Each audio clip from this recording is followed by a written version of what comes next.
Yon mga masters, bali 8 videos, araw-araw tuwing umaga na po tayo mag-a-upload.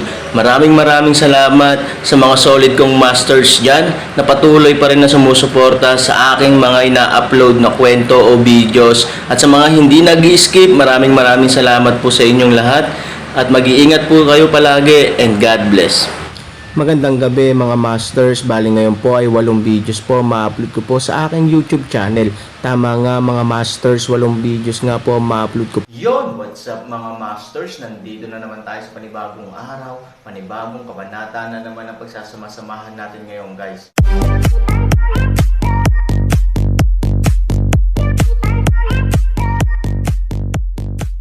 Bali mga masters, kung bago ka pa lang po sa aking YouTube channel, please click the subscribe button, lalong-lalo na po yung notification bell guys, para maging connected pa rin tayo sa isa't isa at maging updated kayo sa mga susunod ko pang video. Bali mga masters, bago natin umpisahan ng kwento ay mag-shoutout po muna tayo para sa mga solid nating tagapakinig. Shoutout kay Henry Swan at shoutout kay Ika Pabilio. Yun na nga mga masters, no? Bali hindi na ito patagalin. In 3, 2, 1, let's go!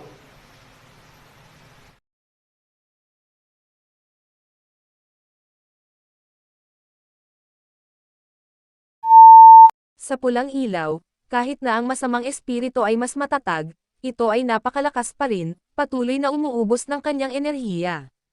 Ang katawan ni Aaron ay parang whirlpool, kinakain ang natitirang enerhiya ng baliw, na nagpahirap kay Lu Wuzhen kahit na siya ang tunay na Diyos.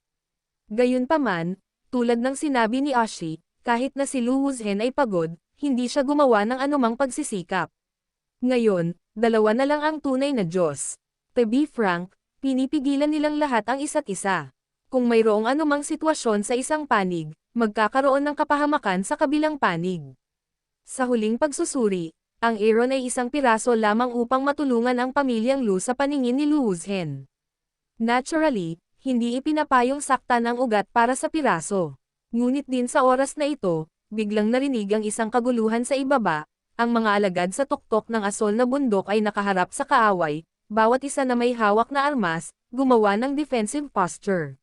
Si Aoshi ay nakatayong malayo sa gitna ng kalangitan, ang kanyang mga mata ay puno ng kagaanan at kasiyahan. Sa likuran niya, sinundan siya ng isang grupo ng mga backbone mula sa Yongshengsi area at Yaoshen Pavilion. Aw pamilya, ito ang aking bukid sa tuktok ng bughaw na bundok. Kung tayo ay haantong muli, huwag sisihin ang ating kalupitan. Ang kapitan ng gwardya, na may pananagutan sa pagprotekta sa nakapaligid na lugar, ay nagpigil ng tensyon sa kanyang puso at sumigaw ng galit. Damn, ang mga asong ito, tingnan mo ang aking lolo na nag-iipon ng Aaron, kaya sa lalong madaling panahon nais mong samantalahin ang pagkakataon. Si Lu Roakshuan ay sumigaw ng malakas, direktang inilabas ang kanyang mga sandata, kinuha ang kanyang mga tauhan at kabayo, at mabilis na pumunta sa pintuan para sa suporta. Aoshi, bakit? Kakalipat ko lang, at hindi mo mapigilan. Nakangiting sabi ni Lu Wuzhen. Bagamat isang ngiti lamang, ito ay umabot sa langit na may matinding pressure. Maraming mga disipulo ng Yaoshen Pavilion at Yongshengsi area ang biglang naramdaman na nahihirapan silang huminga. Kuya Lu, hindi mo ako naintindihan. Kung sasalakayin ko ang mga sundalo, bakit mayroon akong mga ganoong tao? Nakangiting sabi ni Aoshi. Itinaas ni Lu Wuzhen ang kanyang mga mata at nakita na ang malaking bilang ng Yaoshen Pavilion at ang pangunahing puwersa ng walang kamatayang si area ay talagang nasa kanilang kampo. Kuya Lu, bagamat hindi tayo iisang pamilya, daan-daang taon na tayong namamahala sa mundo. Magkaibigan na tayo. Kung may problema ka, paanong hindi kita matutulungan? Sabi ni Aoshi na may maamong ngiti. Lolo Ao, magiging mabait ka ba? Sinundan siya ni Lu Roakshan ng ilang hakbang at sinabi sa malakas na boses. Bagamat alam nating lahat na si Lu Roakshan ang pinakamaganda sa mundo, marami pa rin ang nagulat at nalulungkot kapag nakita nila siyang muli. Grandniece, ganyan ba kayo makipag-usap sa lolo Ao mo? Hindi rin galit si Aoshi. Tumatawa siya. Upang makipag-usap sa iyong mga nakatatanda, dapat kang maging taos puso at huwag manggahas na mandaya.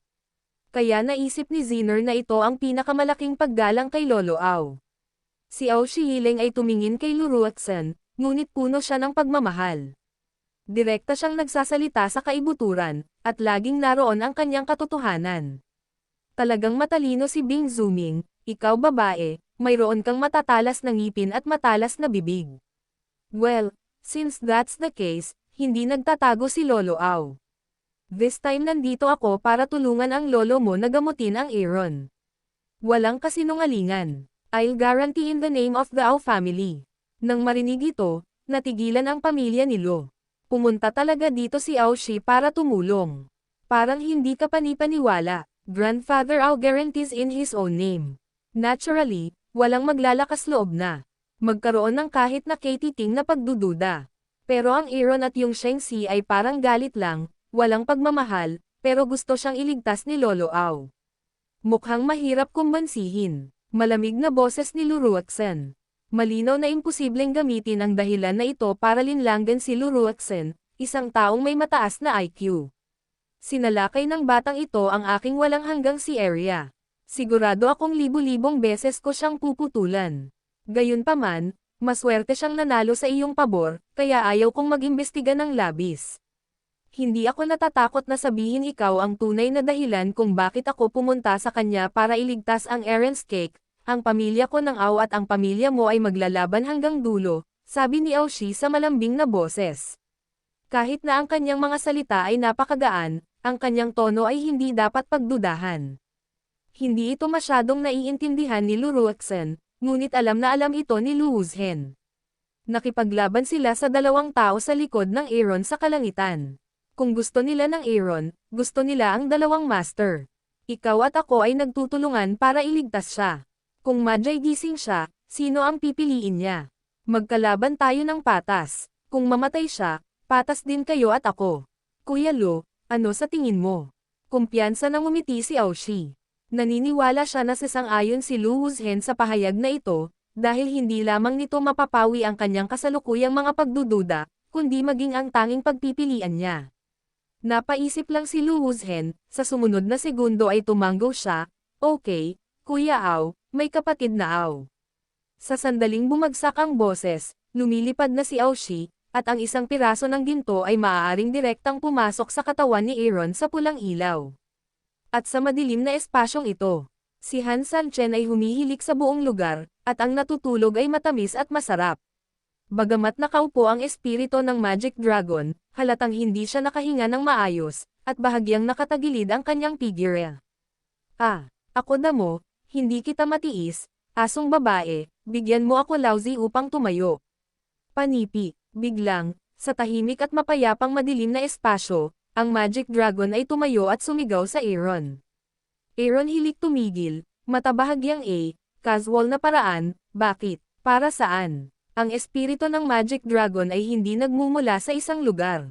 Ang buong tao ay may pakiramdam na gusto niyang matalo ang Aaron sa putik ng karne.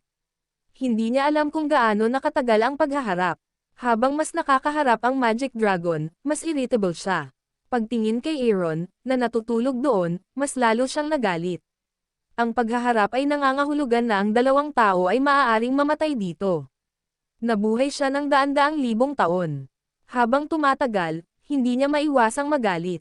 Ngunit ang mapahamak na Aaron ay hindi gumagalaw at kahit natutulog. Damn it, kapag naghihingalo na siya, kaya ba niyang kumalma ng ganito? Anong sabi mo? Galit na sabi ng espiritu ng Magic Dragon. I didn't call you. Bakit ko nasabi? Si Han Sunny, tulad ng isang patay na baboy na hindi natatakot sa kumukulong tubig, ay ipinikit ang kanyang mga mata at nagsimulang matulog muli. Ikaw ang espiritu ng Magic Dragon ay naiinip, pinilit na ayusin ang kanyang hininga, sinubukang pigilan ang kanyang galit, at malamig na sinabi, okay, sabi ko, hindi ka ba talaga natatakot sa kamatayan? Oo, syempre, gayunpaman, kahit na ikaw, na nabuhay ng daan-daang libong taon at kilala bilang Ox-Force God, ay walang pakialam, iniisip ko ang sarili ko. Gaya ng sabi mo, isa akong nunal na langgam na may hamak na katayuan. Ano ang nararapat na mamatay? Tsaka, dahil lang sa basura ako, maaga akong mamamatay at malalampasan ang buhay ko. Baka sakaling magkaroon ako ng magandang anak sa susunod na buhay at aakyat sa langit. Ipinikit ni Aaron ang kanyang mga mata at maluwag na sinabi. Napanalo kita sa aking buhay at nanalo ng katanyagan sa loob ng libu-libong taon. Tayong mga tao ay may kasabihan na ang kamatayan ay mas magaan kaysa balahibo at mas mabigat kaysa sa bunduktay. I'm worth it, sabi ni Aaron, kung walang mali, magpapahinga na ako. Huwag mo akong istorbohin, nananaginip ako. Binigyan mo ako ng isang buong bangungot, at walang dahilan upang pigilan ako sa pagkakaroon ng iba pang mga panaginip, tama. Tingnan Aaron side body, ay talagang gustong matulog sign, masamang dragon kaluluwa hindi mula sa pagmamadali, lumunok ng laway, bumulong-bulong sa mahabang panahon, bahagyang malambot, paraan, huwag matulog, bumangon ka, ako at ikaw ay nag-uusap. Pagkatapos nito, ayaw na niyang makitang kompromiso ang Aaron. Pero huwag nang matagal, walang gumagalaw sa Aaron. Paglingon niya, nagsimula na naman ang hilik ni Aaron. Ito ay nagpagalit sa Magic Dragon. Damn, business ang kausap ko, pero natutulog ka. Well, dahil gusto mong mamatay, mamatay ng magkasama. Isipin ito, Magic Dragon galit na kapikit ang kanyang mga mata, din huwag pansinin Aaron, self-pag-aalaga sarado ang kanyang mga mata. Gayunpaman, ang pagtanggi na ito na makipag-usap dahil sa emosyon ay hindi magtatagal. Makalipas ang ilang sandali, hindi na napigilan ng mga kalakal. Sinulyapan niya si Aaron at inilagay ang kanyang mukha sa kanyang bulsa, "Hoy, patay ka ba o hindi?" Pag-usapan ito, nakatalikod pa rin si Aaron para harapin ang sarili. Hindi ko alam kung nakatulog ba siya o ano. Nang mamatay na ang Magic Dragon at malapit ng magalit, lumabas ang boses ni Aaron, "Kung mayroon ka, sabihin mo lang. Bagamat ayaw kitang kausapin, sino ang nagpabiye sa amin dito? Basta isipin mo na nakakatamad. May nagkwento sa tabi mo." Tuldok, hindi lamang kita makakausap sa tono na ito, kundi pati na rin alisin ang gininto ang liwanag at makipag-usap sa iyo. 3,000 light voice disdains upang ngumiti ng paraan. Malinaw, sa matagal na digmaang ito ng Atrisayon, alam ni Aaron na nanalo siya. Ang walang sapin ay hindi natatakot na magsuot ng sapatos, ang mga ninuno ay tapat. Para sa pagkonsumo na ito, may malinaw na ideya ang Aaron.